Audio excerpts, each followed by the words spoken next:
It's your boy Daniel. My name is Daniel Fullwood, and today we got us a little podcast. If you don't know me, I'm 18 years old. I've been practicing semen retention for about 2 years. I had my spiritual awakening about 3 years ago. I've always been an introvert, pretty quiet, love nature, love sports, and we're gonna talk about some things. I want all y'all to grab y'all some water, get y'all some hydration.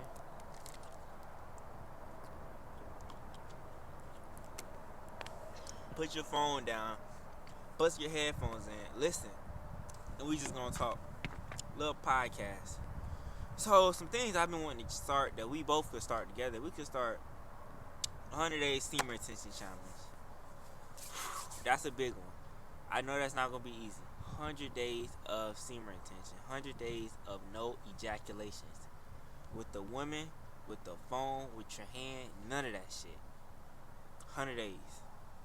Reason we saying 100 days is because once you hit like 90 to 100 days, you transcend to this God, okay? And everybody wants to be him, but everybody want to fuck bitches. So everybody along the road relapses eventually. But we aiming for 100 days because we got some big track meets coming up. And I want to give y'all great content. And when I'm on semen retention, the content is always impeccable. It is immaculate. It is of the highest quality. That's what I want to give y'all.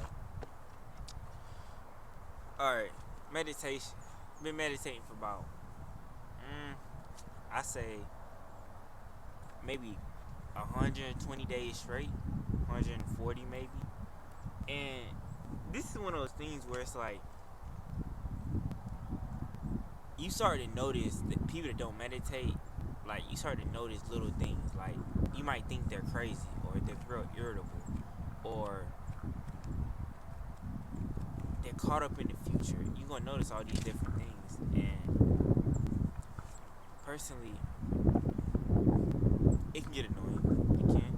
But listen, you learn to see the good and bad in all that. Meditating every day is not something that everyone needs to do. Is it going to help you? Yes. It's going to help you a lot. Is it worth it? Not really, because everybody's mostly not meditating. So you might not notice a difference. The one thing that I really noticed was time slowed down. I had time to process things at my rate. I'm not the fastest thinker. I'm pretty slow when it comes to it sometimes. But I have a good direction. So when you meditate, you're able to go at your own pace and not get, how do I say this? Get startled, because a lot of people, they get startled. They hear somebody else or something happens and they get startled. But you live in your mind. You let somebody startle your mind, they have control of you. And this goes for everything. Feelings, emotions, startling them. If people can startle your emotions or feelings, they have control over them. Gain control back, start meditating. Ways to trigger spiritual awakening. Okay, for everybody that's watching my channel that's normal, or you're all special. Every one of y'all is very special. But when I say normal, I mean the Matrix has a lot of control over you, whether you realize it or not. And here's the thing. If you think that society and the Matrix doesn't have much control over you, you're probably one of them. Because I'm gonna be honest, the Matrix has a lot of control over me and you. Society, culture, it controls us a lot. And if you haven't realized that or accepted that, then you're one of them. Because the people that have accepted are able to change it, but you have to accept it first. So, just ways to trigger a spiritual awakening. We're gonna go with the first one. This one triggered mine. I was 4 years old and my father died. It didn't necessarily trigger it, but it stunned me. It stunned me. Like, if you ever got punched in the ear or got hit in the ear, it's like this ringing. Your ear starts ringing, then it goes away. That's what this was. My father passed when I was 4. It stunned me. It woke me up a little bit. Then when I was around my early childhood, I was an introvert, so I went through a lot of by myself moments, a lot of loneliness to an extent. Then we hit about 8th grade. I started smoking weed. This really catapulted me and gave me like a concussion in a way. It hit me, boom, because my mind, like, it started seeing things through 2 different lenses: sober and high on weed. You feel me? Them 2 lenses combined, and it got me thinking. Triggered my spiritual awakening. I kept evolving through things like meditation, no fap. Alright, let's say none of those things work for you. You have influencers, aka me, other YouTubers that talk about no fap, spiritual awakenings. That can really trigger your spiritual awakening, because if you hang around enough high vibrational beings, eventually you're gonna wake up. I believe that eventually, if you hang around the right people that are already awake, you're gonna wake up. That one's pretty self-explanatory. Look it up on YouTube like you're doing now. Watch videos of people like me, people like Spiritual Soul, people like what's his name? It's a couple other YouTubers. I'm gonna leave them in the comments. And another thing, is it worth it? Waking up to this matrix, waking up to a spiritual awakening, it's sometimes it don't feel worth it, because you leave these old problems you had, and you introduce new problems, and it's a lot of responsibility. That's all I'm gonna say. It's a lot of responsibility, because once you're aware, like, it's like going from being a kid to an adult. You're aware of all these different things in life, all the good things you can do, and the big impact you can make, but you're also aware that it's responsibility with it. All of it is extremely powerful, man. Alright, what else you got?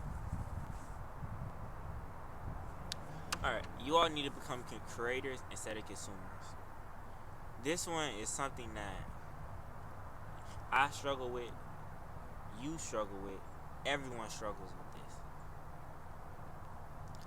The world has a lot of substance that you can consume. You can buy things, you can eat things, you can indulge, you can release, you can do all these different things, but you need to start creating more. I'm not saying create just as much as you consume, because that's extremely difficult. This video y'all watching right now is gonna take me hours to create. Consuming a video takes 30 minutes. The equivalent is not. It's hard to do that. But you just gotta create more. You have to. We're all creators. That's what you have to realize. You're a creator. You have the ability to create. Whether it's with your hands, your feet, your eyeballs, your mind, you're a creator. Never forget that. Female attraction.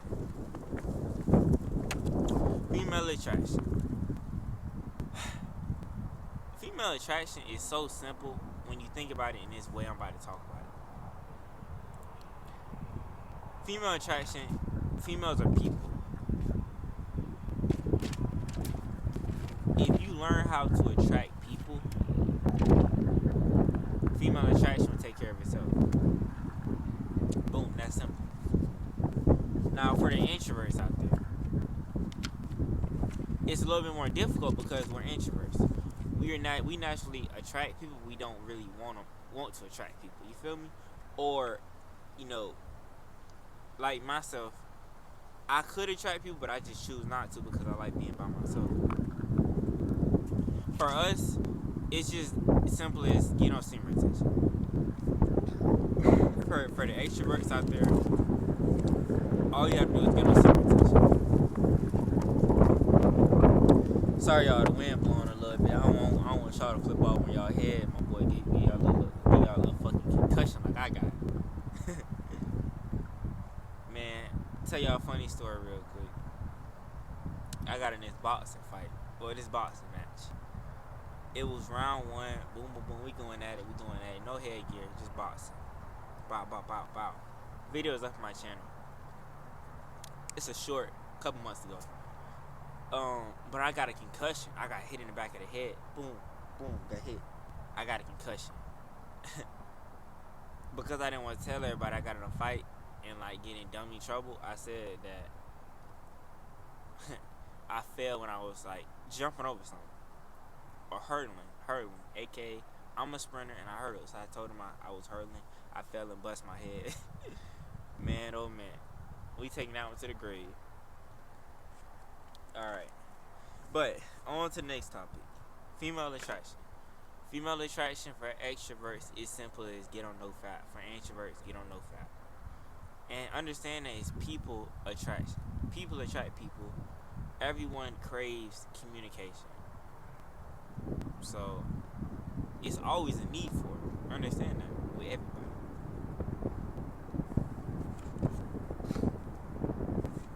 Alright, schedule time away from your phone. This one's a big one. I say it's a big one because like phones, man, I've seen people my age with screen time of 9 hours, 10 hours, 11 hours. Like the list, the number, they go on and on and on, and they seem to never stop.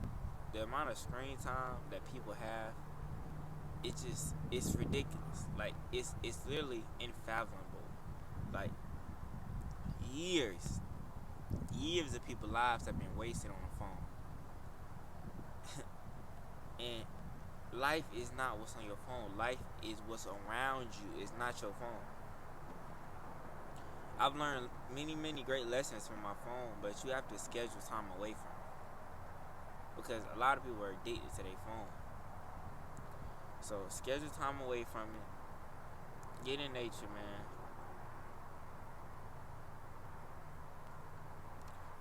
And just fucking live life, man. Live fucking life. I'm living life right now. Whether this video goes bad, does good, I'm living life right now. That's what all y'all need to do too. Get off your phone and live life. Next one. Pick up new hobbies. Pick up some hobbies that are different, can occupy your time, that you enjoy. Because you'd be surprised. A lot of hobbies have very deep connections with your purpose, your passion, and they're very spiritual. But the only way you're going to realize that is if you try these hobbies. Pick up some hobbies, man. Because, you know, I'm telling like this. In my opinion, a hobby is 10 times better than entertainment. What I'm talking about, TikTok, YouTube, video games. You know, a hobby takes energy away from you, but it's fun though. Pick up a hobby, try it out. Tell me what you think. Failure.